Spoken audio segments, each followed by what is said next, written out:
નમસ્કાર વિદ્યાર્થી મિત્રો, વેલકમ ટુ જ્ઞાન લાઈવ યુટ્યુબ ચેનલ. જ્ઞાન લાઈવ યુટ્યુબ ચેનલમાં હું કેયુર સલખના આપ સૌ વિદ્યાર્થી મિત્રોનું હાર્દિક સ્વાગત કરું છું. વિદ્યાર્થી મિત્રો, તમે ક્લાસ 3ની કોઈ પણ પરીક્ષાની તૈયારી કરતા હોય, ચાહે રેવન્યુ તલાટી, વિલેજ પંચાયત સેક્રેટરી, સીસી, આ ઉપરાંત પીએસઆઈ, કોન્સ્ટેબલ, કોઈ પણ પરીક્ષાની તૈયારી કરતા હોય તો એમના માટે ખૂબ જ ઉપયોગી અને મહત્વનો આજનો આ લેક્ચર રહેવાનો છે. તો આપ સૌ વિદ્યાર્થી મિત્રોને ખાસ જણાવવાનું કે લેક્ચર જ્યાં સુધી પૂરો ના થાય ત્યાં સુધી લેક્ચર છોડીને કોઈ પણ દોસ્તોએ જવાનું નથી.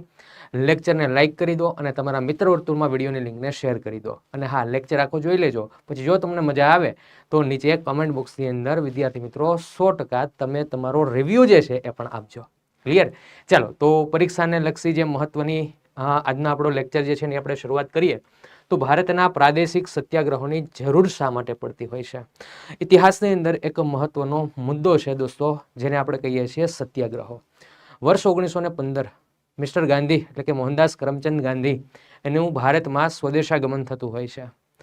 આવતાની સાથે જ એમના જે રાજકીય ગુરુ છે ગોપાલ કૃષ્ણ ગોખલે, એમણે ખાસ ગાંધીજીને એટલું કહેલું કે તમે 1893માં 22 વર્ષ પહેલા છે એ આફ્રિકા ગયેલા હતા અને 22 વર્ષ પછી ભારતની અંદર તમે એન્ટ્રી થઈ છે. તો એ સમયગાળાથી લઈને અત્યાર સુધી ભારતમાં ઘણા બધા બદલાવો આવેલા છે. તો હવે તમને જો ભારતમાંથી કોઈ વ્યક્તિ સત્યાગ્રહ માટેનું આમંત્રણ આપે ને તો સીધા જતા ના રહેતા. પહેલા તમે ભારતનું ભ્રમણ કરો અને મસ્ત મજાની રીતે બધાના લોકોને પર્ટિક્યુલર મળો અને એમના પ્રશ્નો જે છે એ સમજો અને પછી આગળ તમે વધજો. એટલે ગાંધીજીએ 2 વર્ષ સુધી છે એ શું કરેલું હતું તો કે ભારતની અંદર ભ્રમણ કરેલું હતું. પછી 1917ના વર્ષની અંદર સૌ પ્રથમ પ્રાદેશિક સત્યાગ્રહ જે છે એ થવાની શરૂઆત થયેલી હતી. બરાબર? તો આજના આ લેક્ચરની અંદર આપણે છે એ મહત્વના સત્યાગ્રહનો અભ્યાસ કરવાનો છે. એક છે ચંપારણ સત્યાગ્રહ, બીજો છે અમદાવાદ મિલ મજૂર આંદોલન, ત્રીજું છે ખેડા સત્યાગ્રહ, એના પછી બોરસદ સત્યાગ્રહ જોશું અને લાસ્ટમાં આપણે બારડોલી સત્યાગ્રહની ચર્ચા કરશું. આ બધા જે છે એ અલગ અલગ પ્રાદેશિક સત્યાગ્રહો છે. તો એની જરૂરિયાત શા માટે પડી, એમનું કારણ શું હતું, પરિસ્થિતિ શું હતી, આ બધા પાસાઓ ઉપર આપણે દોસ્તો લેક્ચરમાં ચર્ચા કરવાની છે. તો શરૂઆત કરીએ વિદ્યાર્થી મિત્રો. સૌથી પહેલો આપણો જે મુદ્દો આવે છે એ છે ચંપારણ સત્યાગ્રહ 1917. ચંપારણ સત્યાગ્રહ પરિસ્થિતિ શું હતી સમજીએ. તો બિહાર રાજ્ય એની અંદર ચંપારણ જિલ્લો, આ ચંપારણમાં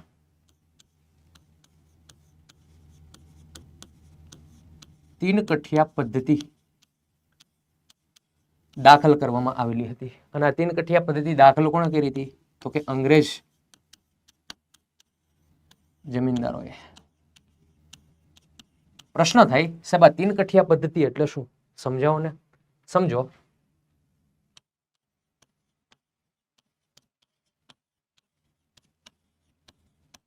તીન કઠિયા પદ્ધતિ એટલે તો કે આ એક ખેતર છે, આ ખેતર 1 એકર વિસ્તારમાં ફેલાયેલું છે, જેને આપણે કેવું હોય તો આપણા ગુજરાતી લોકો એને 2.5 વીઘા કહે.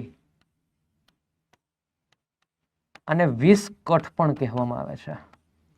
બિહાર અને ચંપારણની આજુબાજુના વિસ્તારો છે ને પ્રાદેશિક રીતે 20 કઠ કહે છે. આ કઠ એટલે શું છે તો કે જમીન માપણીનો એકમ છે. જમીન માપણીનો એકમ. ઓકે, તો 20 કઠની અંદર ખેડૂતો ઉત્પાદન કરશે. પણ અહીંયા અંગ્રેજોએ એવો નિયમ બનાવેલો હતો કે આ 20 કઠમાંથી ફરજિયાત 3 કઠની અંદર ગળીનું ઉત્પાદન થવું જોઈએ. તો વળી પાછો પ્રશ્ન એ થાય સાહેબ ગળી એટલે શું, તો કે ગળી એટલે વન ટાઈપ ઓફ વનસ્પતિજન્ય પાક છે. એના જો છોડ હોય ને એનો પાવડર બનાવીને કપડા વોશિંગ કરતી વખતે એનો ઉપયોગ કરવામાં આવે. અત્યારે ઓછો ઉપયોગ થાય છે, પહેલાના સમયગાળામાં એનો ઉપયોગ વધારે થતો હતો. તો ગળીનું ઉત્પાદન ફરજિયાતપણે 20 કઠમાંથી 3જા કઠમાં કરવાનું. તો સાહેબ સારું જ ને, કેમ કે ચંપારણની આજુબાજુના વિસ્તારમાં ગળીનું પ્રમાણ ખૂબ સારામાં સારું હતું, ઉત્પાદન ખૂબ સારામાં સારું એની અંદર થતું હતું. પણ અહીંયા ખેડૂતોનો પ્રશ્ન એ છે કે આ 20 કઠમાંથી ફરજિયાત 3 કઠની અંદર ગળીનું ઉત્પાદન કરવાનું. અને આ ગળી વેચવાની કોને તો કે નીલવરોને વેચવાની. હવે નીલવરો એટલે શું તો કે અંગ્રેજ વેપારીઓ જે સ્થાનિક લેવલે હતા ને ચંપારણની આજુબાજુના, એને નીલવરો તરીકે ઓળખવામાં આવતા, એને જ વેચવાના, બીજા કોઈને નહીં.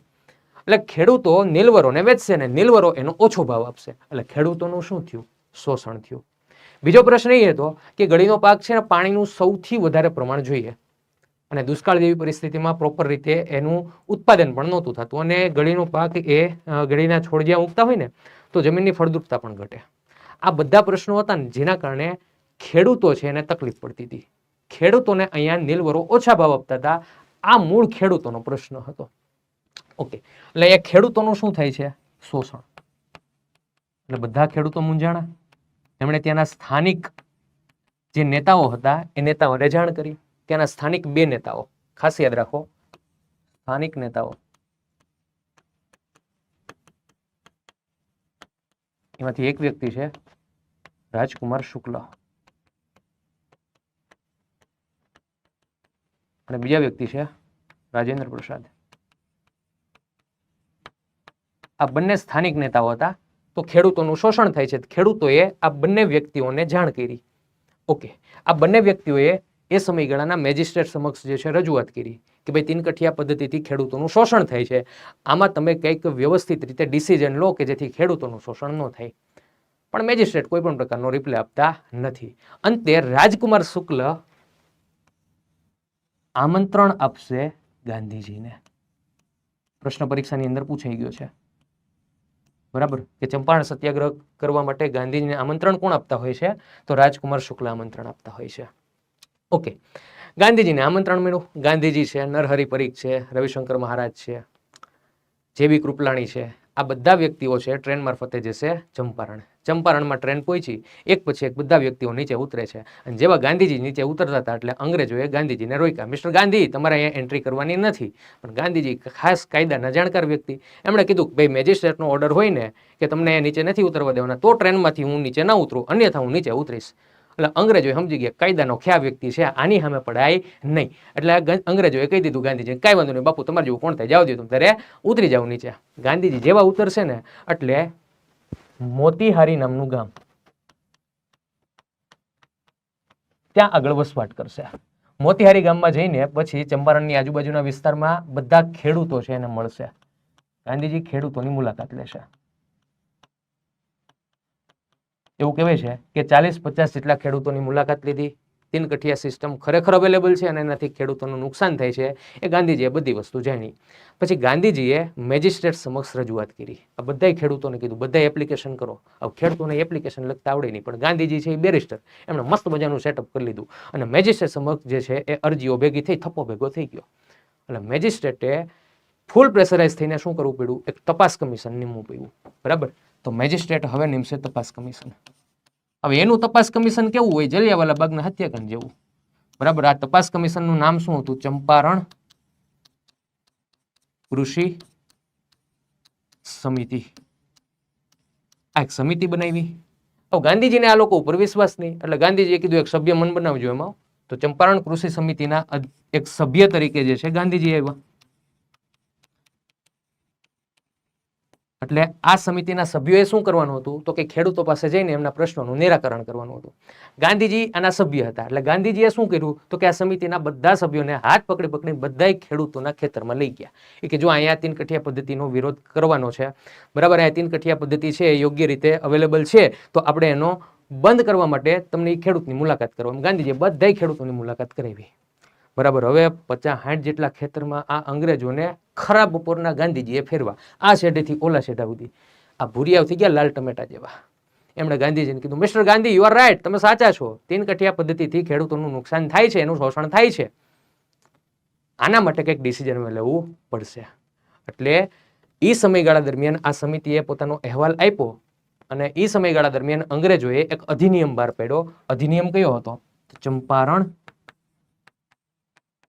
કૃષિ અધિનિયમ. અને આ અધિનિયમ મુજબ અંગ્રેજોએ 3 કઠિયા પદ્ધતિ નાબૂદ કરી દીધી. બરાબર, ગાંધીજી આ સમિતિના સભ્ય તરીકે અંગ્રેજોને એ વાત ગળા હેઠે ઉતારવા માટે સક્ષમ બન્યા કે 3 કઠિયા પદ્ધતિથી ખેડૂતોનું શોષણ થાય છે અને ચંપારણ કૃષિ અધિનિયમ અંતર્ગત 3 કઠિયા પદ્ધતિ નાબૂદ કરી દેવામાં આવેલી હતી.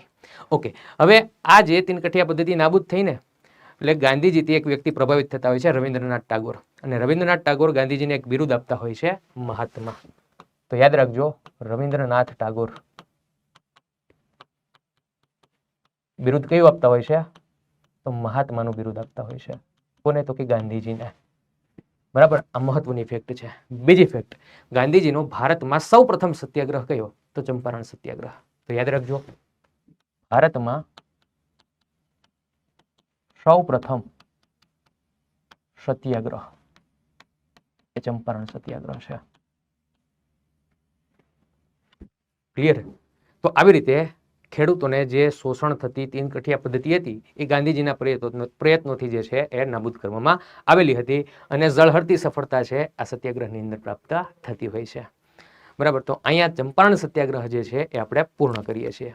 આશા રાખું છું કે તમને બધાને બહુ મજા આવી હશે અને સરસ મજાની રીતે એકદમ ઇઝી વેની અંદર સમજાઈ ગયું હશે. ઓકે, હવે આ સત્યાગ્રહમાંથી કેવા કેવા પ્રશ્નો પૂછાય છે ને એ આ લેક્ચરના એન્ડમાં મેં મૂકેલા છે. પહેલા હું તમને સોલ્વ કરાવીશ, પછી 5 પ્રશ્નો તમને હું આપીશ. એ પ્રશ્નના આન્સર નીચે તમારે કોમેન્ટ બોક્સની અંદર લખવાના છે. ડન છે? ચાલો, ચંપારણ સત્યાગ્રહ પછી દોસ્તો વાત કરીએ આપણે તો આપણા ગુજરાતની અંદર એક આંદોલન કરવામાં આવતું હોય છે. હવે આ આંદોલન એવું છે કે અંગ્રેજોની સામે નહોતું, એ ભારતના લોકોની સામે હતું. ભારતના લોકો માટે અને ભારતના લોકો સામે હતું. એ આંદોલન કયું છે? તો મિલ મજૂર આંદોલન, કે જે અમદાવાદની અંદર કરવામાં આવેલું હતું. વર્ષ યાદ રાખજો, 1918. શું પરિસ્થિતિ હતી? 1917નું વર્ષ. અમદાવાદમાં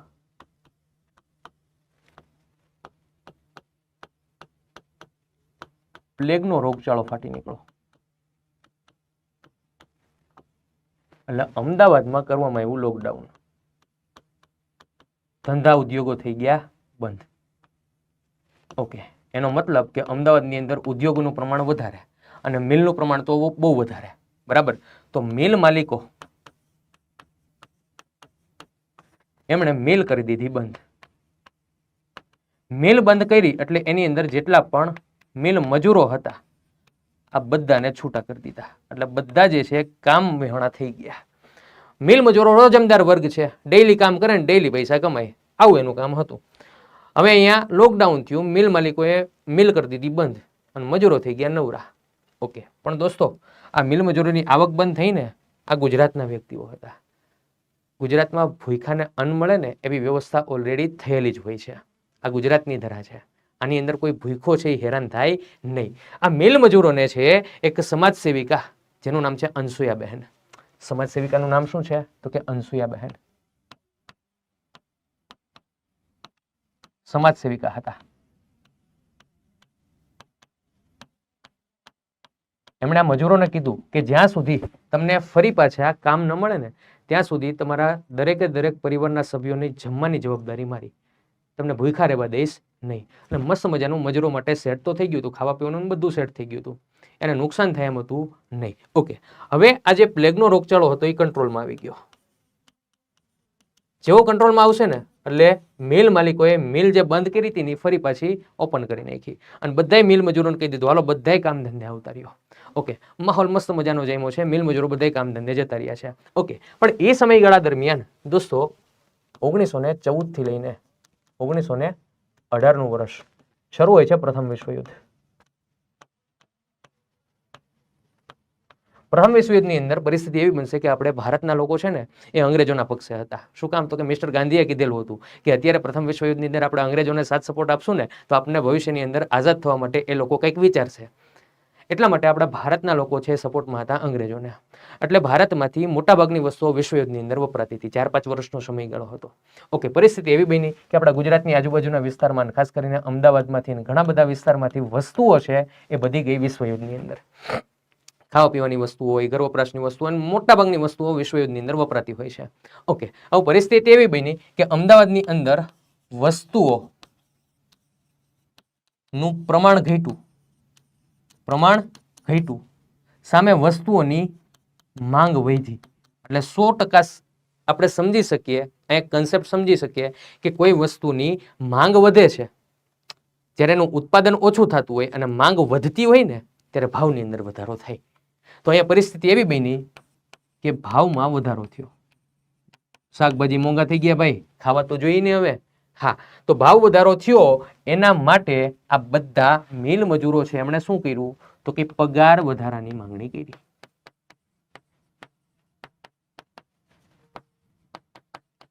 પગાર વધારાની જેવી માંગ કરશે એટલે મિલ માલિકો પાડી દેશે ના, કે અમે તમને પગાર વધારો આપશું નહીં. એટલે બધા મિલ મજૂરો જશે ક્યાં તો કે અનસુયાબેન પાસે જશે. અંશુયાબેનને કહેશે કે અમારે પગાર વધારો જોઈએ છે અને મિલ માલિકો આપતા નથી, તમે એ બધાને સમજાવો. પ્રશ્ન થાય સાહેબ અંશુયાબેન પાસે શું કામ ગયા હતા?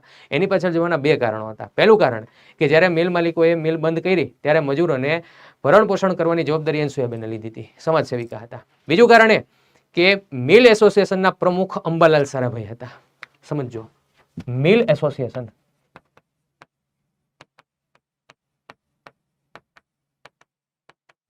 ના પ્રમુખ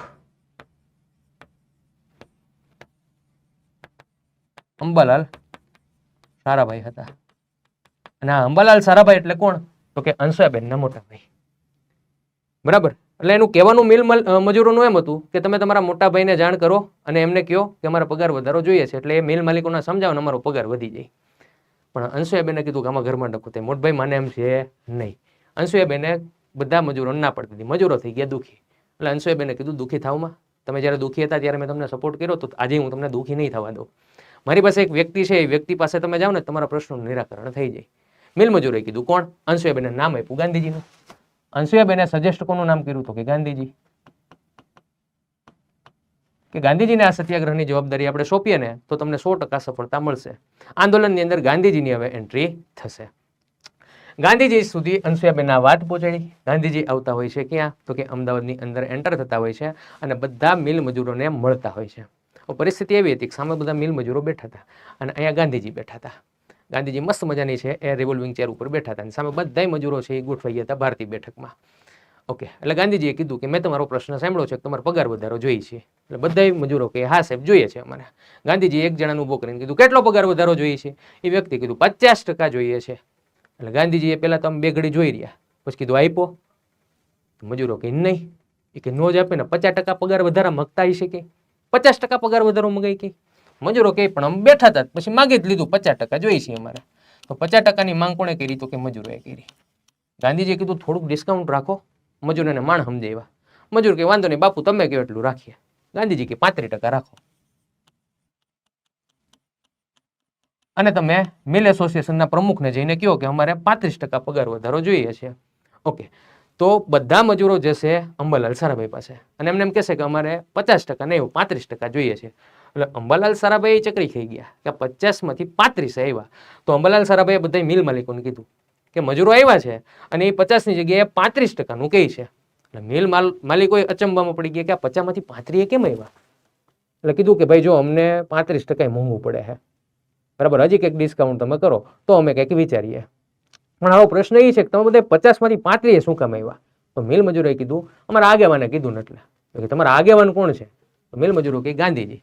ગાંધીજીનું નામ એમણું ને એટલે અમદાવાદના જે મિલ માલિકો હતા હાજા ગગડી ગયા, પરસેવો છૂટી ગયો કે ગાંધીજી છે તમારા આગેવાન? તો કે હા. એટલે ફર્સ્ટ ક્લાસ આયોજન મિલ માલિકોએ કર્યું કે ભાઈ અમે 20% જેટલો પગાર વધારો આપશું. તો મિલ માલિકો ક્યાં એવા 20% એવા? પણ અહીંયા મજૂરોએ નક્કી કર્યું હતું, ગાંધીજીએ 35% કીધું ને કોઈ ડિસ્કાઉન્ટ નહીં, 34 નહીં 36 નહીં, 35% એટલે 35% આપો નકર અમકા લડતાલ ઉપર જઈએ છે. એમ કહીને નીકળી ગયા. આવ્યા સીધા ગાંધીજી પાસે. મિલ મજૂરોને કીધું કે અમે માલિકોને કહી દીધું છે અમારે 35% જેટલું ડિસ્કાઉન્ટ છે એ જોઈએ છે, મતલબ કે 35% જેટલો પગાર વધારો જોઈએ છે. ગાંધીજી કીધું આપ્યો એને? કે નહીં 20% આપતા હતા પણ અમે એને છાતી ઠોકીને કહીને વી કે હડતાલ ઉપર જઈએ છે. ગાંધીજી કે કાકાઓ પેલા આપતા હોય ને એટલું લઈ લેવાય. હવે મિલ મજૂરો કે હવે સાહેબ તમે 35% કીધું હતું, તમે પછી 34 ના પાડી દીધી હતી, 20ની તો વાત જ બહુ દૂર છે ને, દિલ્હી બહુ દૂર છે.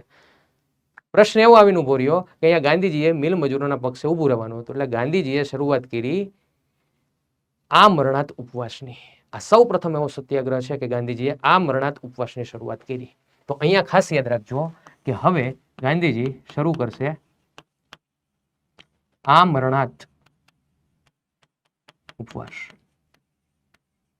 અને આ વાતની જાણ જ્યારે મિલ માલિકોને થઈ ને ત્યારે મિલ માલિકોએ ગાંધીજી સાથે મુલાકાત ગોઠવી અને ગાંધીજીને છે એ રિક્વેસ્ટ કરી કે ગાંધીજી તમે તો બહુ જાણકાર વ્યક્તિ છો, સમજદાર વ્યક્તિ છો, બરાબર, માણસોને સારામાં સારી રીતે તમે ઓળખી જાઓ છો, પણ એક વસ્તુ વિચારો કે 1914 થી 18 સુધી જે આ વિશ્વયુદ્ધની પરિસ્થિતિ છે આમાં અમને નુકસાન જ છે. પ્લેગનો રોગચાળો ફાટી નીકળ્યો તો અમારે મિલ બંધ કરવી પડી હતી, અમને નુકસાન જ છે. નાના ને નાનું નુકસાન છે ને મોટા ને મોટું નુકસાન છે. આનો કંઈક વચલો રસ્તો તમે કાઢો. પરિણામ એવું આવશે દોસ્તો કે અહીંયા આગળ પંચને જવાબદારી સોંપવામાં આવશે. બરાબર, એક વ્યક્તિની લવાદી સ્વીકારવામાં આવશે અને લવાદના પદ ઉપર જે વ્યક્તિને બેસાડવામાં આવશે એનું નામ છે આનંદ શંકર ધ્રુવ. આનંદ શંકર ધ્રુવ એની લવાદી સ્વીકારવામાં આવશે. એ જે પ્રમાણે કહે ને એ પ્રકારની વ્યવસ્થા કરવાની. પણ ત્યાં સુધી શું, આનંદ શંકર ધ્રુવની એક મસ્ત મજાની જે છે એક આખી સમિતિ તૈયાર કરી. ઓકે, હવે મધ્યસ્થતા કરશે એ સમિતિને, એટલે આપણે એને મધ્યસ્થ સમિતિ કહીએ છીએ. એ ડિસિઝન લેશે કે કઈ પ્રકારની વ્યવસ્થા કરવી. ઓકે, પણ એનું ડિસિઝન આવે ને ત્યાં સુધી કેવું, તો કે મિલ માલિકોને ગાંધીજી અને આ પંચ દ્વારા કહેવામાં આવ્યું કે તમે મજૂરોને બધાને નોકરીએ રાખી લો. મજૂરોને કીધું તમે બધા છાનું મના ચપડક થઈને છે હાજર થઈ જાઓ. મિલ મજૂરોએ કીધું ઓકે, મિલ માલિકોએ કીધું ઓકે, અમે મજૂરને રાખી લઈએ છીએ. મજૂરો રાજી થઈ ગયા. ઓકે, પછી એક સાયકલ આવી ગોઠવી કે ભાઈ પહેલો દિવસ હોય ત્યારે સપોઝ કે 35% જેટલો વધારો, બીજે દિવસે 20% જેટલો વધારો અને ત્રીજે દિવસે 27.5% જેટલો વધારો. અને જ્યાં સુધી આ મધ્યસ્થ સમિતિ છે કોઈ ડિસિઝન ના આપે ને ત્યાં સુધી આ સાયકલ કન્ટિન્યુ જે છે શરૂ રાખવાની.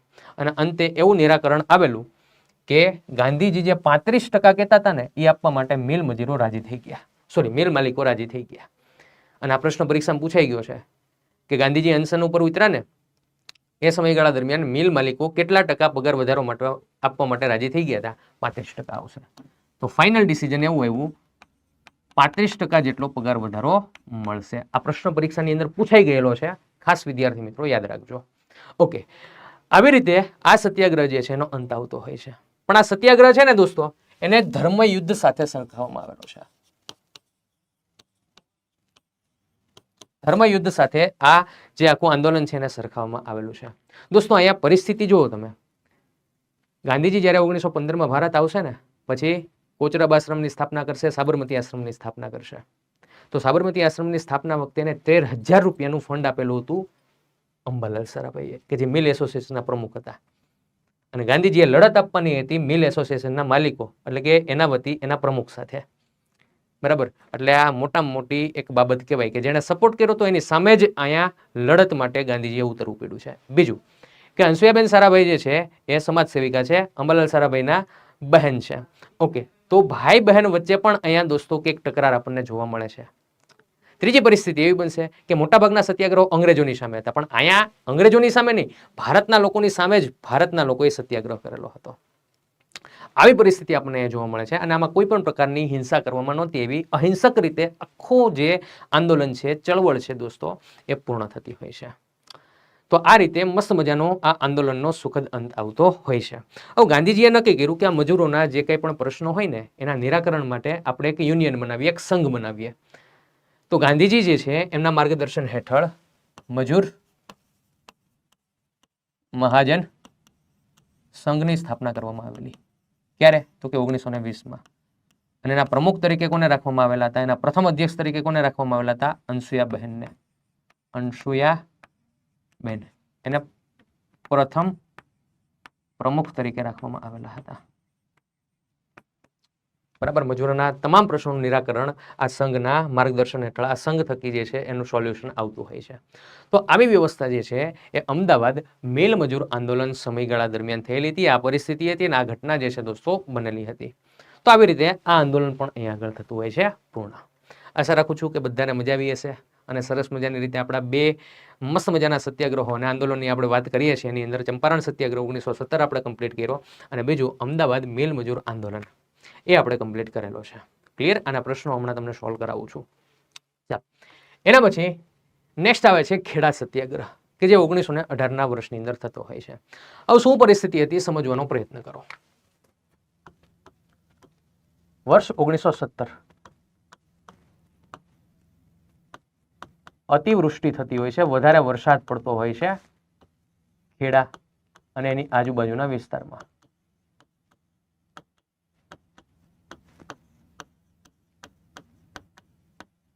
ઓકે, હવે અતિવૃષ્ટિ પડી એટલે અહીંયા ખેડૂતોને નુકસાન ગયું.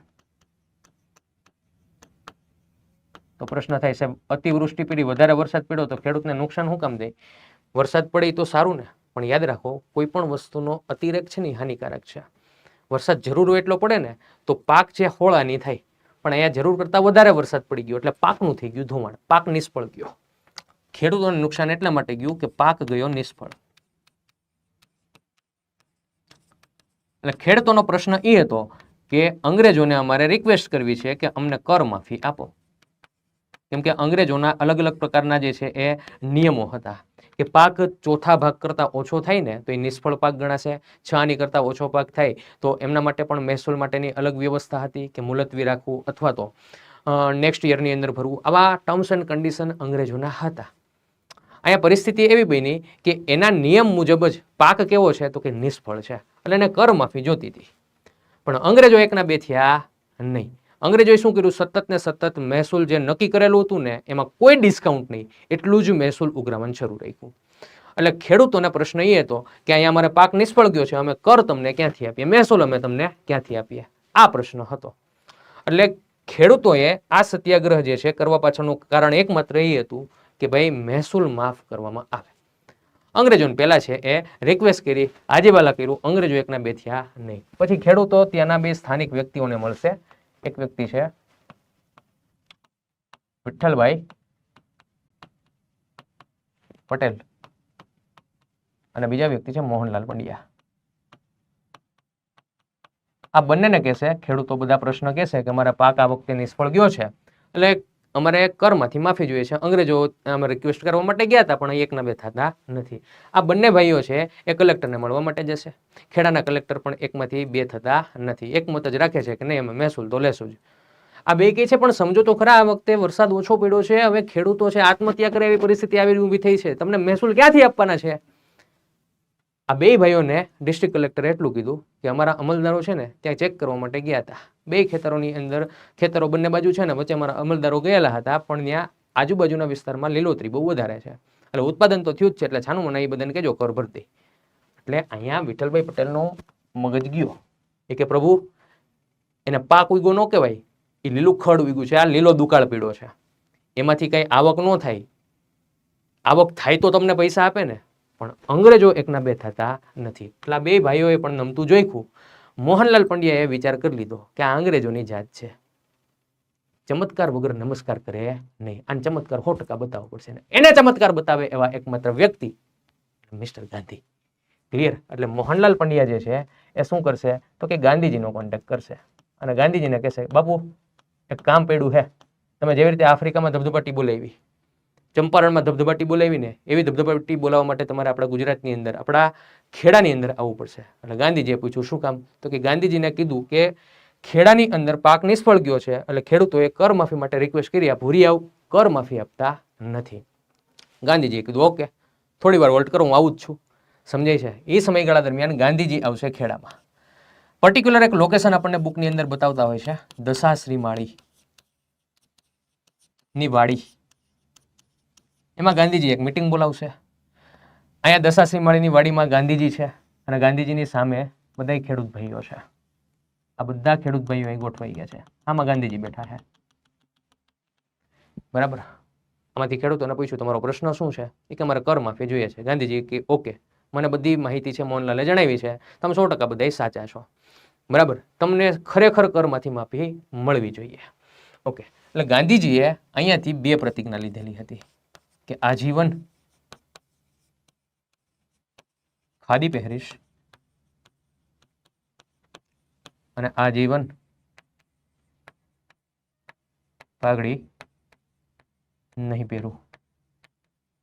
ખેડૂતોએ મોજમાં આવી ગયા. ખેડૂતોએ પણ જય ભારત સાથે એક પ્રતિજ્ઞા લીધી કે અમે પણ કર ભરશું નહીં. ગાંધીજી કીધું હાલો બધા ઉભા થાવ, જય ભારત સાથે બધા પ્રતિજ્ઞા લ્યો, અમે કર ભરશું નહીં. તો ખેડૂતોએ પણ અહીંયા આગળ પ્રતિજ્ઞા લીધી, શું?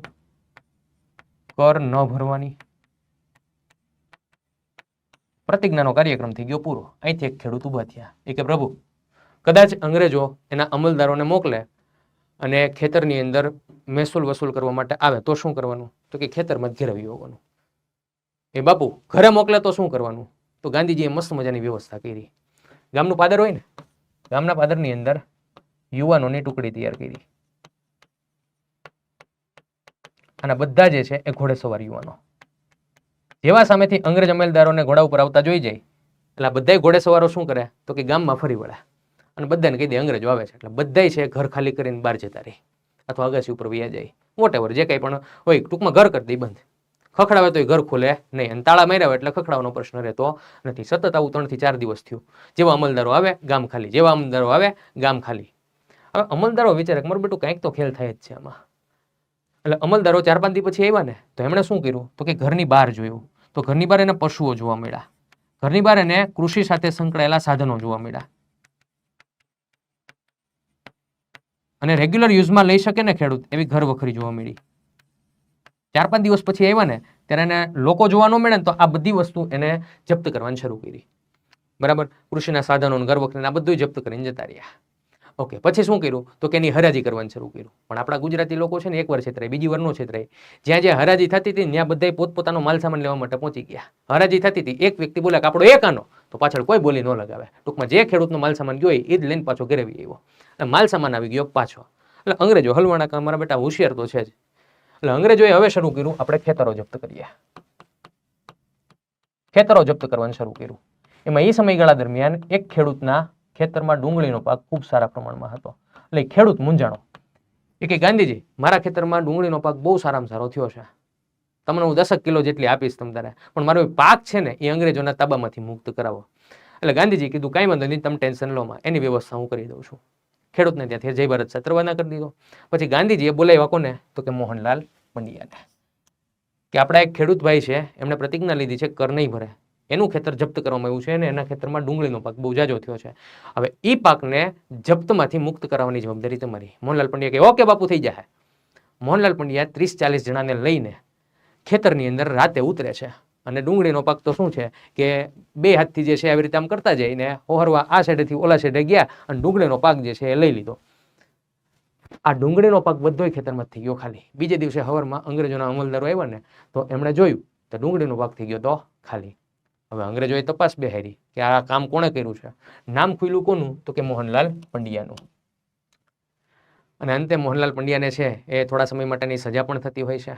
ઓકે, એ સજામાંથી જ્યારે મુક્ત થાય છે ને મોહનલાલ પંડ્યા, ત્યારે ગાંધીજી એની સામે ઊભા હોય છે અને મલક મલક સ્માઇલ કરીને ખાલી એટલું કહે છે, વાહ ડુંગળી ચોર વાહ. એટલે ખાસ યાદ રાખો કે ખેડા સત્યાગ્રહ દરમિયાન ડુંગળીના પાકની રક્ષા કરતી વખતે એના કારણે મોહનલાલ પંડ્યાને ગાંધીજીએ ડુંગળી ચોરનું બિરુદ આપ્યું હતું. તો મોહનલાલ પંડ્યા જે છે એને એક બિરુદ મળેલું હતું, કયું તો કે ડુંગળી ચોર. કોણે આપેલું હતું તો કે ગાંધીજીએ આપેલું હતું. બરાબર, તો આ રીતે ખેડા સત્યાગ્રહની અંદર આ બધી પરિસ્થિતિઓ બનતી હોય છે. ઓકે, હવે ખેડા સત્યાગ્રહ દરમિયાન એક વ્યક્તિ અહીં આપણને જોવા મળશે. એ વ્યક્તિનું નામ છે શંકરલાલ પરીખ.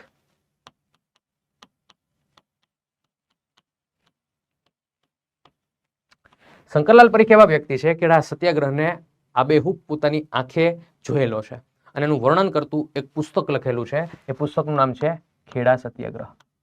પરીક્ષામાં પ્રશ્ન પૂછાઈ ગયો, ખેડા સત્યાગ્રહ પુસ્તક કોણે લખેલું છે? શંકરલાલ પરીખે લખેલું છે. ઓકે, આ એક ડેટાબેઝ ખાસ યાદ રાખજો.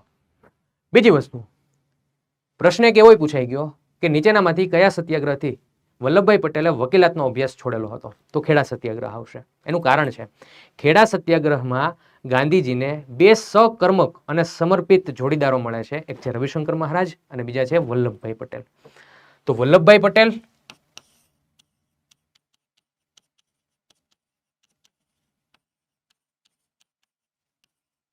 અને રવિશંકર મહારાજ ગાંધીજી સાથે જોડાતા હોય છે. કયા સત્યાગ્રહથી? તો કે ખેડા સત્યાગ્રહથી જોડાતા હોય છે. અને વલ્લભભાઈ પટેલ વકીલાતનો જે બિઝનેસ હતો, વ્યવસાય હતો, એ છોડીને ગાંધીજી સાથે આંદોલનોની અંદર, રાષ્ટ્રીય આંદોલનોની અંદર જોડાતા હોય છે. ખેડા સત્યાગ્રહ છે એનું પરિણામ શું આવે છે? તો કે અહીંયા અંગ્રેજો નમતું જોગતા હોય છે. બરાબર, અંગ્રેજો નમતું જોગતા હોય છે અને અંગ્રેજોએ એવું ડિસિઝન લીધું કે જેટલા લોકો સક્ષમ છે એ મહેસૂલ ભરશે, જેટલા સક્ષમ નથી એનું મુલતવી રાખવામાં આવ્યું. ક્લિયર? આ પ્રકારનું ડિસિઝન ફાઇનલી અહીંયા આગળ લેવામાં આવેલું હતું. અને ખેડા સત્યાગ્રહની તારીખ પણ પરીક્ષાની અંદર આપણને પૂછાય છે, તો ખાસ યાદ રાખજો. એની ડેટ કઈ છે? તો 22 માર્ચ 1918 આ એની તારીખ છે. ક્લિયર? તો આવી રીતે ખેડા સત્યાગ્રહ જે છે એ અહીંયા પૂર્ણ થતો હોય છે. મજા આવી બધાને? છોકરાઓ આનંદ આવે છે ને બધાને? મસ્ત મજાની એની નોટ પણ બનાવજો, સરસ મજાની ત્યાંને યાદ પણ રાખતા રહેજો. જો હું અહીંયા ક્લાસ 3 લેવલનો બધો ડેટા છે એ હું કવર કરી લઉં છું. જેટલું પરીક્ષાની અંદર પૂછાય છે અને પૂછવાની સંભાવના છે એ બધી માહિતી અહીંયા આગળ હું કવર કરી લઉં છું. ઓકે, તો ખાસ બધા દોસ્તો જે છે જો મજા આવતી હોય તો લેક્ચરને લાઇક કરો અને તમારા મિત્ર વર્તુળમાં વિડીયોની લિંકને શેર કરી દેજો. ઓકે, આના પ્રશ્નો પણ હમણાં આગળ તમને હું કરાવું છું. ચાલ, એના પછી હવે વાત કરીએ આપણે તો બોરસદ સત્યાગ્રહ કે જે વર્ષ 1923માં થતો હોય છે. ઓકે, બોરસદ સત્યાગ્રહમાં પરિસ્થિતિ શું હતી સમજો. આણંદ જિલ્લાની અંદર આવે બોરસદ. બોરસદની અંદર લૂંટફાટ આનું પ્રમાણ વધ્યું, મતલબ કે ડાકુઓનું પ્રમાણ વધ્યું. અને એ સમયગાળા દરમિયાન એના માટે એક શબ્દનો પ્રયોજન થયેલો છે, બહારવટિયા. દોસ્તો, પણ બહારવટિયા છે ને એનું કામકાજ સોરઠી બહારવટીયો, ઝવેરચંદ મેઘાણી એમણે એક પુસ્તક લખેલું છે સોરઠી બહારવટીયો. એની અંદર બહારવટિયાઓ વિશેની માહિતી આપેલી છે.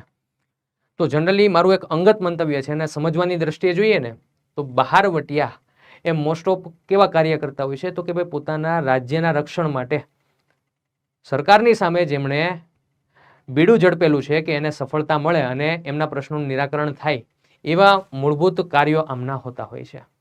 બરાબર? સોરઠી બહારવટિયાની અંદર ઘણા બધા વિશે માહિતી લખેલી છે. અમરેલી જિલ્લાના સાવરકુંડલા તાલુકાનું આંબરડી ગામ, તેના જોગીદાસ કુમારની માહિતી પણ છે. આવા ઘણા બધા તમને વાત કરું ને તો ઘણા બધા બહારવટિયાઓ વિશેની માહિતી આપણને એ પુસ્તકોની અંદર જોવા મળે છે. પણ અહીંયા પર્ટિક્યુલર આપણે ઘણી બધી બુક્સમાં લખતા હોય છે એટલા માટે હું બહારવટિયો નામનો શબ્દ લખું છું. ઓકે, બહારવટિયાનો જે સરદાર હતો એનું નામ હતું બાબરદેવ. આનો બહુ ત્રાસ હતો. હવે ત્રાસ કેવો સમજજો કે આ બોરસદનો વિસ્તાર છે. ડેઈલી સવારમાં 9 વાગે બાબરદેવ જે છે એની આખી ટોળકીને લઈને આવે. ક્યાં? તો કે બોરસદની આજુબાજુના વિસ્તારમાં. સવારમાં 9 વાગે એન્ટર થાય. બોરસદમાં જેટલા પણ ઘર હોય ને એ બધા ઘર જે છે ત્યાંથી ખાવાનું, અનાજ, આ ઉપરાંત પૈસા છે, કોઈ વસ્તુઓ છે, આ બધાની લૂંટફાટ ચલાવતો. હવે પ્રજા ત્રાહીમામ થઈ ગઈ એનાથી. અને એ સમયગાળા દરમિયાન પ્રજાએ શું કર્યું તો કે અંગ્રેજોને જાણ કરી કે અમને આ બહારવટિયાનો બહુ ત્રાસ છે. એટલે અંગ્રેજોએ શું કર્યું, કાંઈ વાંધો નહીં, તમારા પ્રશ્નનું અમે સોલ્યુશન લાવી દઈએ. અંગ્રેજોએ સોલ્યુશન એવું આપ્યું કે બોરસદના ફરતે પોલીસ ગોઠવી દીધી. પ્રજાને કીધું કે તમે ટેન્શન લ્યો, આમ પોલીસની વ્યવસ્થા કરીએ છીએ. આખા બોરસદના ફરતે જે છે, પંથકની ફરતે જે છે, જ્યાં જ્યાં બહારવટિયાઓ આવતા હતા ત્યાં ફરતે શું ગોઠવી દીધી? પોલીસ વ્યવસ્થા ગોઠવી દીધી. સવારમાં 9 વાગ્યાનો ટાઈમ થાય, બહારવટિયા ન આવે. પહેલો દી ગયો, બીજો દી ગયો, ત્રીજો દી ગયો, ચોથો દી ગયો, 5મો દિવસ ગયો, બહારવટિયા આવતા થઈ ગયા બંધ. મહિનો દિવસ થયો ને એટલે આ બધાના ઘરે એક કાગળનું ફરફરિયું ગયું અને ફરફરિયું મોકલું હતું અંગ્રેજોએ. કોણે મોકલેલું હતું? અંગ્રેજોએ. એની અંદર શું હતું કે અમે બહારવટિયાથી તમારી રક્ષા કરીએ છીએ ને તો એના માટે તમારે પર પર્સન 2 રૂપિયા અને 7 આના પૈસા આપવા પડશે. પર પર્સન, હો જોજો, પર પર્સન 2 રૂપિયો અને 7 આના, એટલે એપ્રોક્સ તમે ગણો તો 2.5 રૂપિયા જેવું થાય. એ તમારે પૈસા અમને આપવા પડશે. શું કામ? તો કે અમારી પોલીસ જે છે એ વ્યવસ્થા સુરક્ષા માટે છે ને એટલા માટે. અને આ આંકડો છે ને એ સમયગાળાની બોરસદની પ્રજાને ગણો ને તમે તો આ આંકડો બહુ મોટો થતો હોય છે. 2,74,000 જેટલી રકમ થતી હોય છે. આટલા પૈસા થતા હોય છે. આ તો વસ્તુ કેવી થઈ કે બહારવટિયાના ત્રાસથી અમે અંગ્રેજોને કીધું, તેણે પોલીસ વ્યવસ્થા ગોઠવી. હવે એ પૈસા લે છે તો બહારવટિયા તો લૂંટફાટ કરીને જતા જ. આ લોકોએ શરૂઆત કરી. આ વસ્તુ યોગ્ય છે નહીં. બરાબર? એટલે બોરસદના લોકો છે એ મૂંઝાણા. હવે મૂંઝાણા એટલે શું કરશે તો કે અંગ્રેજો પાસે જેડા ભેગા ન થયા તો ભારતના લોકોને પકડશે. ભારતમાં એ સમયગાળા દરમિયાન ખાસ કરીને કોંગ્રેસની એક પ્રાંતિક શાખા હતી. એ શાખાની અંદર એ સમયગાળા દરમિયાન સરદાર વલ્લભભાઈ પટેલ, આમ તો એને સરદાર વલ્લભભાઈ પટેલ આપણે ન કહી શકીએ હજી, કેમ કે 1928માં એને સરદારનું બિરુદ મળશે, પણ બુક્સની અંદર લખતા હોય છે. બરાબર, અને આપણે ભણાવતા પણ હોઈએ છીએ અને આપણે યાદ પણ રાખીએ છીએ અને આપણે બોલીએ છીએ. ઓકે, તો આપણે લખેલું છે કે વલ્લભભાઈ પટેલ છે કોંગ્રેસની શાખાની અંદર સારામાં સારું પોતાનું આધિપત્ય સ્થાપિત કરીને બેઠા હતા. ઓકે, તો આ બધા જે બોરસદના વ્યક્તિઓ છે ને એને વલ્લભભાઈ પટેલને જાણ કરી કે પ્રભુ પ્રશ્ન એવો છે કે બહારવટીયાનો ત્રાસ હતો, બરાબર, લૂંટફાટ કરતા હતા, એટલે હમણાં અંગ્રેજોને જાણ કરી અને અંગ્રેજોએ પોલીસ વ્યવસ્થા ગોઠવી. બહારવટી આવતા જ બંધ થઈ ગયા, પણ અંગ્રેજોની પોલીસ છે એને સુરક્ષા વ્યવસ્થાના બને અમારી પાસેથી ₹2.5 પર પર્સન જે છે એ પૈસા લે છે. એટલે અહીંયા આગળ વલ્લભભાઈ પટેલ સમજી ગયા કે આ લોકોએ એની નીતિ શરૂ કરી દીધી છે. વલ્લભભાઈ પટેલને એડવાન્સમાં ખબર પડી જ ગઈ હતી કે આખી માહિતી શું છે, આખી પ્રોસેસ શું છે. પરિસ્થિતિ એવી બનશે દોસ્તો કે પર પર્સન વ્યક્તિ દીઠ જે છે આ વેરો લેવામાં આવતો હતો ને, એટલા માટે એને બીજું નામ આપવામાં આવ્યું હેડિયા વેરો. પ્રશ્ન પરીક્ષાની અંદર પૂછાઈ ગયો છે. હેડિયા વેરો શબ્દ કયા સત્યાગ્રહ સાથે સંકળાયેલો છે? બોરસદ સત્યાગ્રહ સાથે. કયા વર્ષે? 1923ના વર્ષની અંદર. એટલે વલ્લભભાઈ પટેલે કીધું કે કંઈ વાંધો નહીં, તમારો જે આ પ્રશ્ન છે ને એનું નિરાકરણ વહેલામાં વહેલી તકે આવી જશે. એમ કહીને બોરસદ વાસીઓને ત્યાંથી રવાના કરી દીધા. અને વલ્લભભાઈ પટેલે એક વ્યક્તિને બોલાવેલા છે જેનું નામ છે દરબાર ગોપાળદાસ. એમને વલ્લભભાઈ પટેલે કીધું કે તમને એક જવાબદારી સોંપી છે. શું? તો કે બોરસદના લોકો છે એમને બહારવટીયાઓના ત્રાસમાંથી મુક્ત કરાવવાના. ઓકે, આવું પરિસ્થિતિ એવી બનશે કે દરબાર ગોપાળદાસ શું કરશે તો કે બોરસદના બધા લોકોને ભેગા કરશે, એમાંથી 20 જેટલા યુવાનોને ભેગા કરશે, એને ઘોડેસવાર આખી ટુકડી એક બનાવશે અને એમને ચોખ્ખા શબ્દમાં બોરસદના લોકોને કહી દીધું દરબાર ગોપાળદાસે કે તમે પોલીસને કહી દો કે આ તમારી વ્યવસ્થા છે ને પાછી લઈ લો, અમે અમારી રક્ષા જાતે કરી લેશું. એટલે પોલીસનું અહીંથી પ્રોટેક્શન હતું એ જતું રહ્યું. જેવું પોલીસનું પ્રોટેક્શન થયું એના બીજા જ દિવસે સવારમાં 9 વાગ્યાના ટકોરે છે એ બહારવટીયાઓ એન્ટર થઈ ગયા. અહીંયા ઘોડેસવાર ટુકડી આખી જે છે દરબાર ગોપાળદાસે તૈયાર કરી હતી. એને કામ શું કરવાનું તો કે બહારવટી આવે ને તેને પહેલા ગામમાં એન્ટર થઈ જવા દેવાના, પછી એની પાછળ જે છે ઘોડેસવાર જવાનું. તો એવું જ થયું. સવાર 9 વાગે બહારવટીયાઓ આવ્યા. જેવા ગામમાં જે છે એ વેરવિખેર થયા એટલે અહીંથી બધાય ઘોડેસવાર યુવાનો છે એ એની પાછળ ગયા અને બધાય બહારવટીયાઓને પકડી લીધા. એની પાસેથી હથિયારો હતા એ જપ્ત કરી લીધા. કોઈ સાહિત્યની અંદર નથી લખ્યું પણ એવું માનું છું ખેતરે લઈ ગયા છે, કોમાં ઊંધા ટીંગેડાય છે, આવું બધું કર્યું છે, બરાબર. અને બહારવટીયા પાસેથી જે કંઈ પણ હથિયારો પ્રાપ્ત થયા હતા ને છોકરાઓ, તમને જાણીને નવાઈ લાગશે, આ હથિયારો છે એની જાંચ પરચાત થઈને એ હથિયારો કોના હતા તો કે અંગ્રેજોના પોલીસ સ્ટેશનના હતા. એનો મતલબ ચોખ્ખો એ થાય છે કે અંગ્રેજો છે એ બહારવટીયાઓને સપોર્ટ કરતા હતા. એટલે આ વાતની ખબર પડી કોને તો કે વલ્લભભાઈ પટેલને. એટલે વલ્લભભાઈ પટેલે એ સમયગાળા દરમિયાન એક વ્યક્તિ હતા લેસ્લી વિન્સન. આ લેસ્લી જે છે એને ખાસ જાણ કરી. શું જાણ કરી એને? કે તમારા અંગ્રેજો જ છે એ બહારવટીયાઓને સપોર્ટ કરે છે અને બોરસદની પ્રજાને લૂંટે છે. કંઈક આનું નિર્ણાયક પગલું ભરો, નકર અહીંયા તમારી જાબરૂ જાય છે. એટલે એ સમયગાળા દરમિયાન લેસ્લી વિલ્સન જે છે એ મસ્ત મજાનું એક નોટિફિકેશન બહાર પાડશે, એક પત્ર બહાર પાડશે અને ચોખ્ખે ચોખ્ખું અંગ્રેજોને ખાસ જાણ કરી દેશે કે જેટલો વેરો વસૂલ કર્યો હોય ને એ બધોય પાછો આપી દો. તો એપ્રોક્સ એવું કહેવાય છે કે બોરસદની પ્રજા પાસેથી 900 રૂપિયા જેટલા પૈસા લીધા હતા. કોણે તો કે અંગ્રેજોએ. એ પ્રજાને પરત કરી દીધા. પરત કરી દીધા. અને બહારવટીયાઓ છે એ બહારવટીયાઓને શું આપવામાં આવી તો કે સજા આપવામાં આવી. અને બોરસદની પ્રજા જે છે એને રાહત આપવામાં આવી. તો આવી રીતે છે એ આ સત્યાગ્રહ એ પણ પૂર્ણ થતો હોય છે. અને આ સત્યાગ્રહ પૂર્ણ થશે ને એટલે એમની સરખામણી થશે ક્ષિપ્ર વિજય સત્યાગ્રહ. હવે ક્ષિપ્ર વિજય સત્યાગ્રહનો મતલબ શું? ક્ષિપ્ર એટલે ત્વરિત, ઝડપથી, તાત્કાલિક ધોરણે ક્ષિપ્ર વિજય સત્યાગ્રહ તરીકે ઓળખવામાં આવે છે. અને કોણે એને ઓળખાવેલો છે તો યાદ રાખજો, મહાદેવભાઈ દેસાઈ.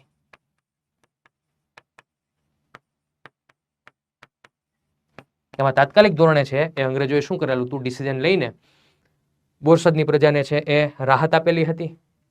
900 રૂપિયા જે વસૂલ કરેલા હતા એ પ્રજાને પરત આપી દેવામાં આવેલા હતા અને બહારવટીયાને પણ જે છે સજા કરવામાં આવેલી હતી. આવું તાત્કાલિક ધોરણે થયું એટલે એને ક્ષિપ્ર વિજય સત્યાગ્રહ તરીકે ઓળખવામાં આવે છે.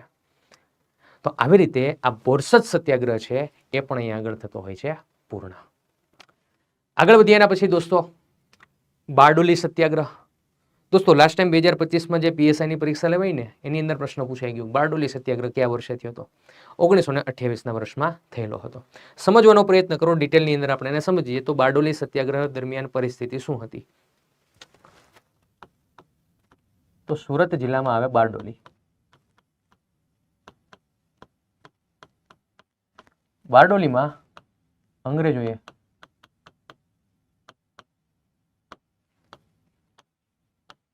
જમીન આકરણી કરી. જમીન આકરણી કરવી એટલે શું? તો કે એ લોકો નક્કી કરે કે મહેસૂલમાં વધારો કરવો કે ઘટાડો કરવો, મહેસૂલમાં વધારો કરવો કે પછી ઘટાડો કરવો. આ માટે અંગ્રેજો શું કરતા તો કે દર 30 વર્ષે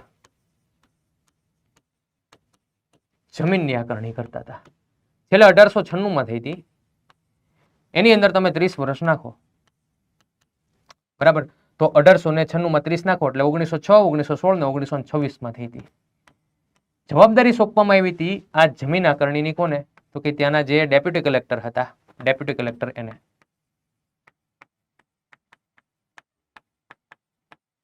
જયકર નામના વ્યક્તિ બુક્સની અંદર લખતા હોય છે, પણ આપણે યાદ રાખશું ડેપ્યુટી કલેક્ટરને જવાબદારી સોંપવામાં આવેલી હતી કે તમારે શું કરવાનું છે? જમીનની આકરણી કરવાની છે, મહેસૂલમાં વધારો કરવો, ઘટાડો કરવો.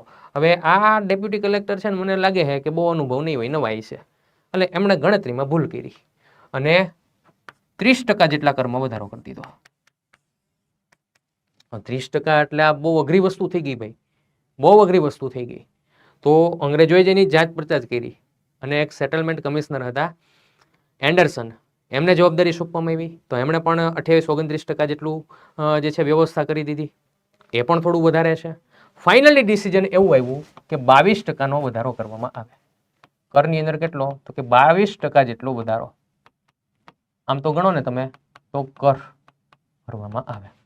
હવે આ વસ્તુ પણ કેવી છે કે ખેડૂતને ખબર પડે ને 22%નો કર ભરવાનો છે તો ખેડૂત આત્મહત્યા કરે ને એવી પરિસ્થિતિ હતી, કેમ કે નબળા વર્ષો હતા અને અંગ્રેજોનું શોષણ બહુ થતું હતું અને પરિવારનું ભરણ પોષણ કરવા માટે એટલી આર્થિક જે છે એ વ્યવસ્થા નહોતી. એટલે ખેડૂતો છે એ સમયગાળા દરમિયાન કદાચ એવું પણ બની શકે કે આટલો ટેક્સ ન ભરવાના બહાને પોતે આત્મહત્યા પણ કરી લે. આવી પરિસ્થિતિ જનરેટ થયેલી હતી. હવે એ સમયગાળા દરમિયાન ત્યાં સ્થાનિક એક કોંગ્રેસની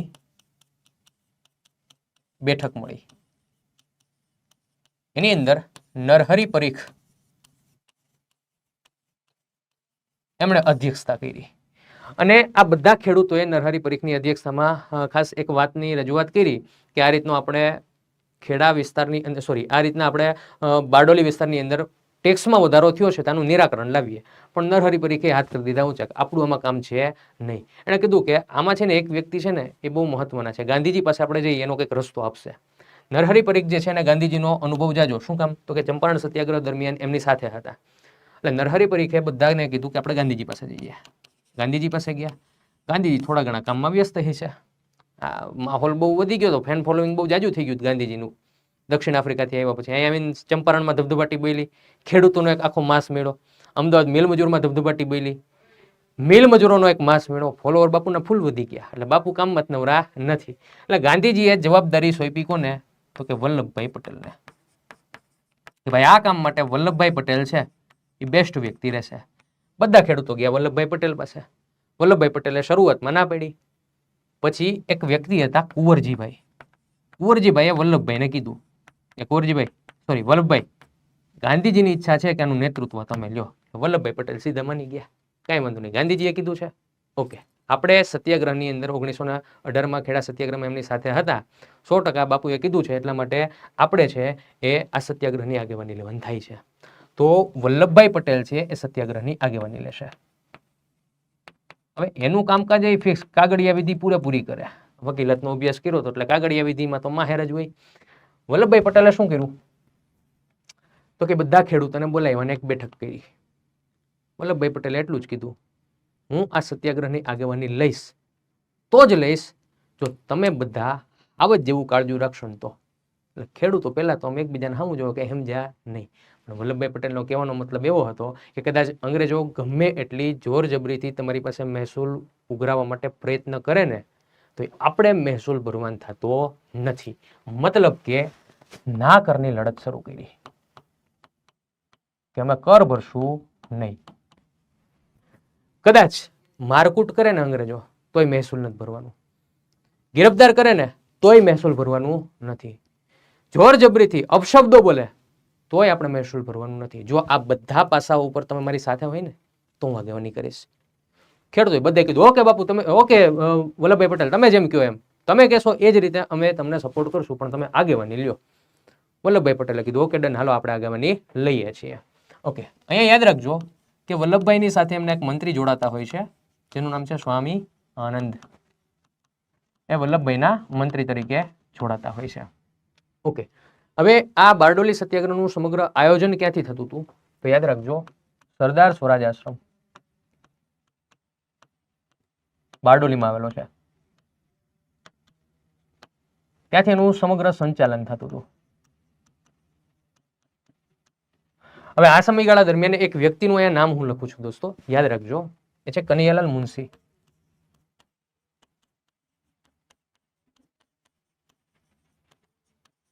આ વ્યક્તિ છે ને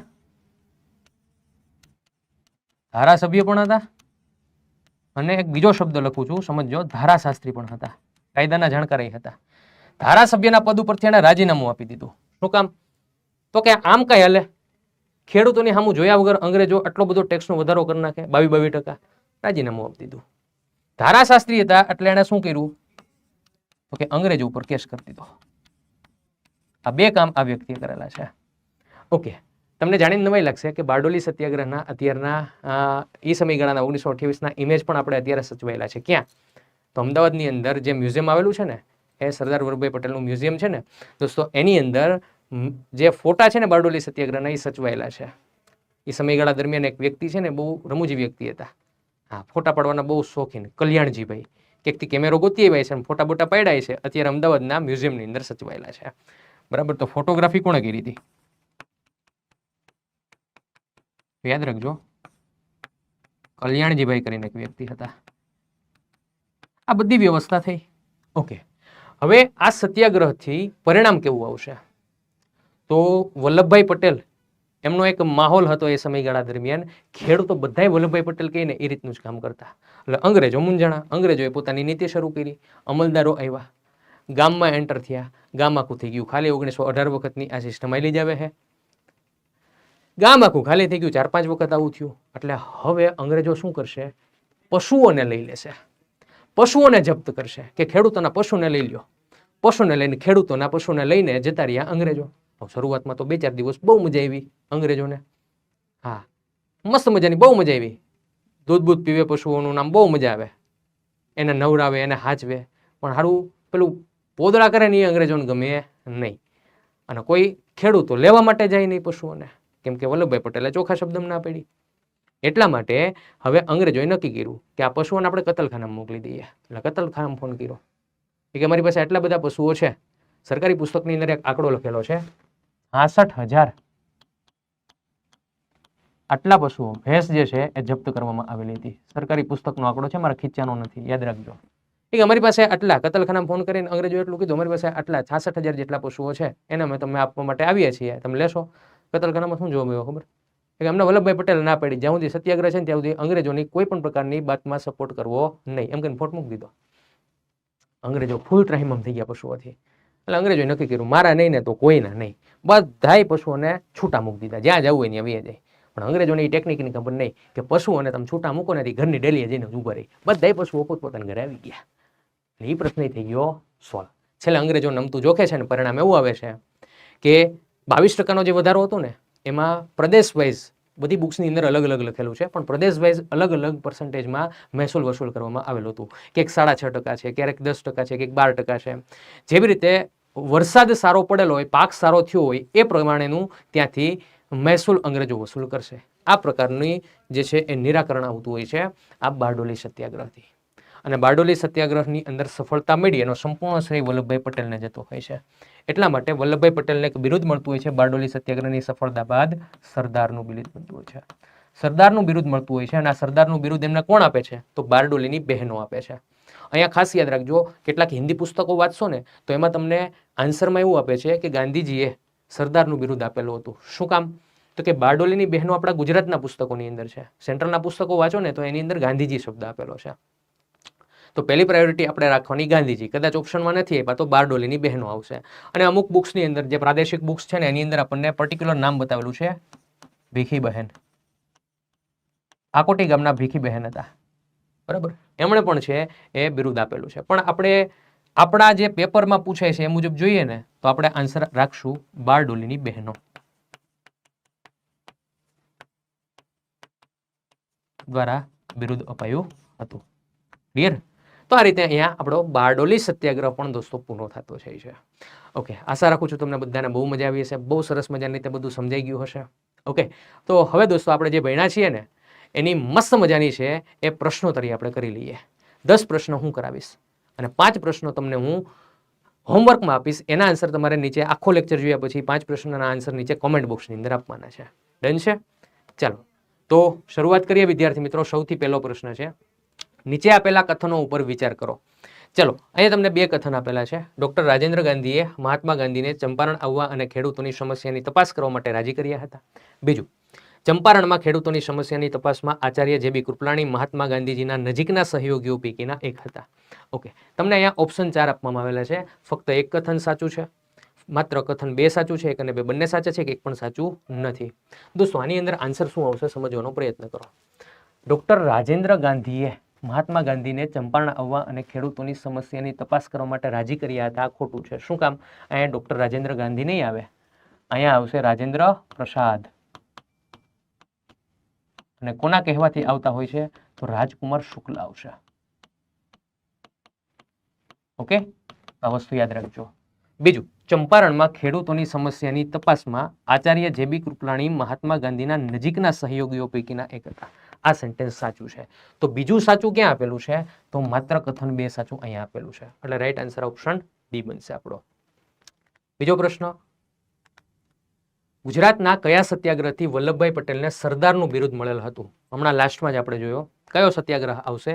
તો વિદ્યાર્થી મિત્રો ખાસ યાદ રાખજો, બારડોલી સત્યાગ્રહ. ક્યારે થતો હોય છે? 1928ના વર્ષમાં થતો હોય છે. ઓકે, તો અહીંયા રાઈટ આન્સર તમારો બની જશે ઓપ્શન સી. ચાલો, એના પછીનો પ્રશ્ન છે, કાપડ ઉદ્યોગ ક્ષેત્રના કામદારોના પ્રશ્નોના નિવારણ માટે ગાંધીજીએ કઈ સંસ્થાની રચના માટે પ્રોત્સાહન આપ્યું હતું? અમદાવાદ મિલ મજૂર આંદોલન વખતે આપણે જોયું હતું. કઈ સંસ્થા આવશે? તો કે મજૂર મહાજન સંઘ. આની સ્થાપના ગાંધીજી કરતા હોય છે 1920માં અને એના પ્રથમ અધ્યક્ષ હોય છે અનસુયાબહેન. અહીંયા રાઈટ આન્સર તમારો આવશે ઓપ્શન બી. આ સંઘની સ્થાપના શા માટે કરવામાં આવી હતી? તો કાપડ ઉદ્યોગ ક્ષેત્રે જે કામદારો હતા, મજૂરો હતા, એના કોઈ પ્રશ્નોના નિરાકરણ લાવવું હોય ને એના માટે આ સંઘની સ્થાપના કરવામાં આવી હતી. ઓકે, નેક્સ્ટ ક્વેશ્ચન છે, કોની વિનંતીથી વલ્લભભાઈ પટેલે બારડોલી સત્યાગ્રહની આગેવાની લેવાની સંમતિ આપી હતી? બધા ખેડૂતો ગયા હતા કોની પાસે? નરહરી પરીખ પાસે. નરહરી પરીખ ગયા હતા ગાંધીજી પાસે. ગાંધીજીએ નામ આપ્યું હતું સરદાર પટેલનું. સરદાર પટેલે પહેલા ના પાડી, પણ કુંવરજીભાઈએ જ્યારે કીધું ને કે સરદાર પટેલ તમને જે છે ગાંધીજીની ઈચ્છા છે આ સત્યાગ્રહની આગેવાની તમે લો, બરાબર, તો કુંવરજીભાઈએ કીધું હતું ગાંધીજીની ઈચ્છા છે, એટલા માટે દોસ્તો કુંવરજીભાઈની સંમતિથી એ વ્યક્તિ જોડાતા હોય છે. પછીનો પ્રશ્ન છે, સ્વતંત્રતા સંગ્રામ દરમિયાન ખેડાનો સત્યાગ્રહ શા કારણોસર કરવામાં આવ્યો હતો? ખેડાનો સત્યાગ્રહ શું કામ થયો હતો?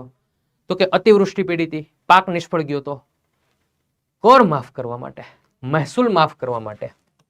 ઓપ્શન બી અહીંયા તમારો રાઈટ આન્સર બનશે. બરાબર, ખેડા સત્યાગ્રહ મહેસૂલ માફ કરવા માટે થયો હતો.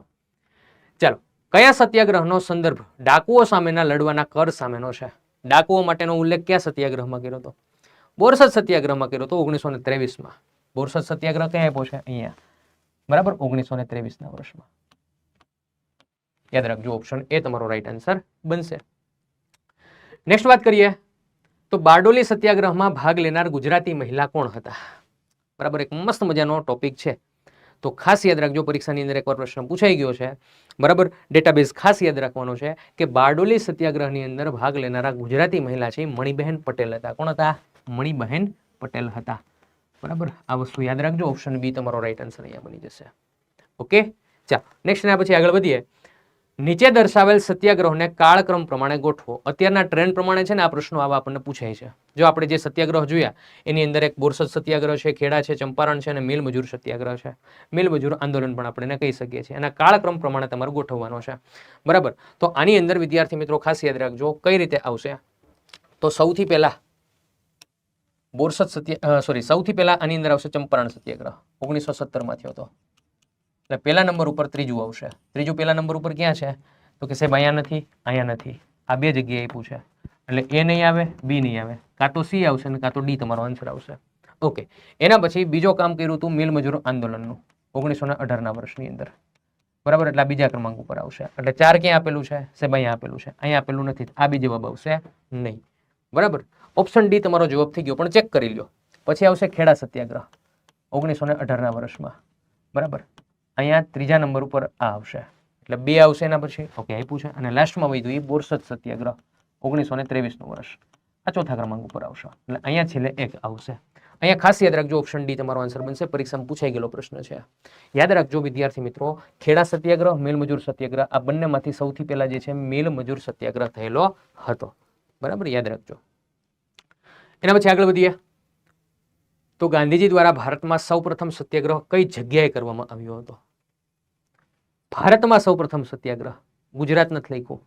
ભારતમાં સૌપ્રથમ સત્યાગ્રહ ક્યાં કરવામાં આવેલો હતો? 1917ના વર્ષમાં દોસ્તો યાદ રાખજો, ચંપારણ ખાતે 1917ના વર્ષમાં.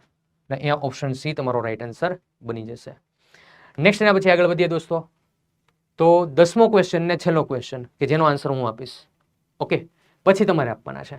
અમદાવાદ મિલ મજૂર હડતાલમાં ગાંધીજીના અનશન બાદ મિલ માલિકોએ કેટલા ટકા બોનસ આપવાનો સ્વીકાર કરેલો હતો? યાદ કરો, ગાંધીજી અનશન ઉપર ઉતરેલા હતા, પંચ બેસાડવામાં આવ્યું હતું. બરાબર. અને ફાઇનલી ડિસિઝન શું આવેલું હતું કે મિલ માલિકો કેટલા ટકા બોનસ આપવાનો સ્વીકાર કરે છે? તો યાદ રાખજો 35%.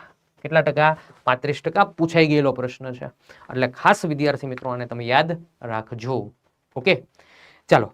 મેં તમને દોસ્તો અહીંયા સત્યાગ્રહો સમજાવેલા છે. પ્રાદેશિક સત્યાગ્રહો, ચંપારણ સત્યાગ્રહ, અમદાવાદ મિલ મજૂર સત્યાગ્રહ આંદોલન, ખેડા સત્યાગ્રહ, બોરસદ સત્યાગ્રહ, બારડોલી સત્યાગ્રહ.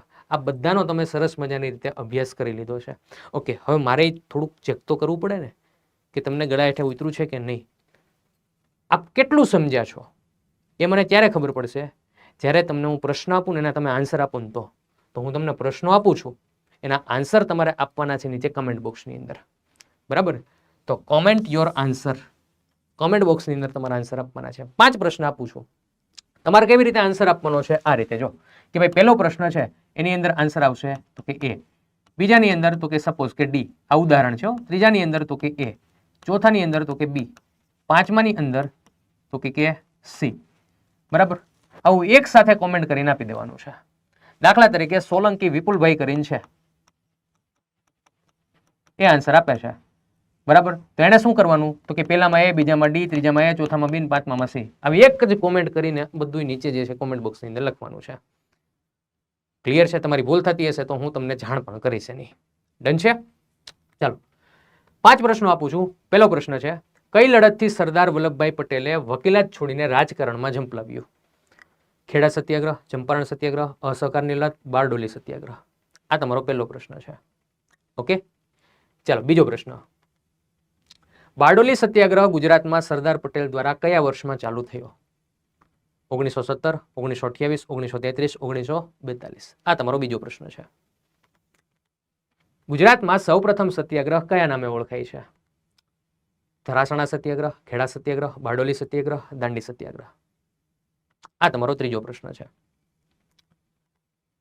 હેડિયાવેરો ગુજરાતમાં થયેલા કયા સત્યાગ્રહનું મુખ્ય કારણ છે? Option A Borsad Satyagraha, B Bardoli Satyagraha, C વ્યક્તિગત સત્યાગ્રહ, ડી ખેડા સત્યાગ્રહ. તમારો ચોથા નંબરનો પ્રશ્ન છે. 5મો પ્રશ્ન, મહાત્મા ગાંધીજીએ બારડોલી સત્યાગ્રહની જવાબદારી કોને સોંપી હતી? વિનોબા ભાવે, મોહનલાલ પંડ્યા, સરદાર પટેલ, જુગતરામ દવે. આ તમારો 5મા નંબરનો પ્રશ્ન છે. ઓકે, આ 5ના આન્સર મેં કીધું એ ફોર્મેટમાં નીચે કોમેન્ટ બોક્સની અંદર તમારે આન્સર આપવાના છે. જો તમે આન્સર આપશો ને તો મને આઈડિયા આવશે તમને કેટલું સમજાણું છે, અને તમે વ્યવસ્થિત સમજાશો ને તો બધાના આન્સર તમને આવડશે જ. આ બધાય પરીક્ષાની અંદર પૂછાઈ ગયેલા પ્રશ્નો છે. બરાબર. અને મેં જે કન્ટેન્ટ બનાવ્યું એની અંદરથી પ્રશ્નો પૂછાયેલા છે, એ જ પ્રશ્નોના તમને અહીંયા ઉત્તર મેં માગેલા છે. ક્લિયર? તો દોસ્તો, થેન્ક યુ ફોર વોચિંગ. આખો લેક્ચર તમે જોયો એના માટે થેન્ક યુ વેરી મચ. ફરી પાછા આપણે નવા લેક્ચરની અંદર મળીશું. જો એ ટુ બી કન્ટિન્યુ લખેલું છે, મતલબ કે હજી આપણી આ સિરીઝની અંદર લેક્ચર આવશે જ.